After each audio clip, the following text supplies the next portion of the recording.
എന്തല്ല ഇതപ്പ വന്ന് ഞാനിപ്പോ 4 ദിവസമായി. ഇതിപ്പോ അങ്ങോട്ടേക്കാ പോന്ന്? ഒന്ന് പയ്യോടങ്ങാടി വരാം നമുക്ക്. ആടോ ഇത് നജീബ്, ഞാളിവിടെ ഇങ്ങനത്തെ സ്കൂൾ ഒരുമിച്ച് പഠിച്ചതാ. എന്തെല്ലാം കളികള് കളിച്ചോണ്ടിരിക്കുന്ന നജീബേ, എനിക്കെല്ലാം ഓർമ്മ ഉണ്ടോ?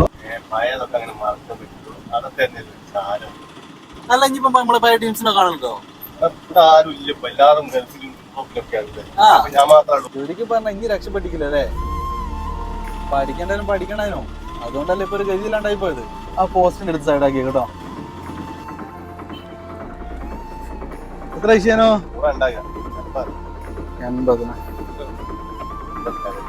കുഴപ്പമില്ല, ബാക്കി ഞാൻ വെച്ചേക്കെ. എനിക്കറിയാം വൈകുന്നേരം വരെ 3 ചക്കർ വിട്ട് എനിക്ക് എത്ര കിട്ടുക എന്നുള്ളത്. ഇതിന്റെ ബാക്കിൽ നമ്പറിന്റെ അല്ലേ, അത് ഞാൻ നോട്ട് ചെയ്ത് വെച്ചിട്ടുണ്ട് കേട്ടി. ഞാൻ വീട്ടിൽ കൊടുക്കുന്നുണ്ട്. വീട്ടിൽ ഉമ്മയോളും മാത്രമല്ലല്ലോ, എന്റെ അത്യാവശ്യം എന്നെ വിളിക്കാൻ പറയാം. ഇങ്ങൊക്കെ അല്ലല്ലോ ഇപ്പൊ നാട്ടിൽ നമുക്ക് വിശ്വസിച്ച് ഏൽപ്പിക്കാൻ പറ്റിയത്. ഞാൻ പിന്നെ മറ്റന്നാൾ അങ്ങ് പോവുകയും ചെയ്യും. ഓക്കെ. എന്നോട് പറഞ്ഞേക്ക് എന്ത് കുത്തുവാക്ക് പറഞ്ഞാലും കളിയാക്കിയാലും നാട്ടിൽ എന്തെങ്കിലും ഒരു ആവശ്യം ഉണ്ടായാലേ നാളെ പോലെ ചെറിയത്തോലെ ഉണ്ടാവും. അവൻ അങ്ങനെ ഉദ്ദേശിച്ച് പറഞ്ഞായിരിക്കണം. നിങ്ങളോട് പറ, രണ്ടും കൂടി ഒരുമിച്ച് വേണ്ട. എനിക്ക് മനസ്സിലായില്ല. അത് എനിക്ക് മനസ്സിലാക്കും. ബാക്കി പൈസ ഇതിനിപ്പോ തന്ന പൈസ അല്ലേ? ശരി, വേറെ ഒന്നും കൊണ്ടല്ല, നയിക്കാൻ നിന്നാ തേക്കിയല്ല.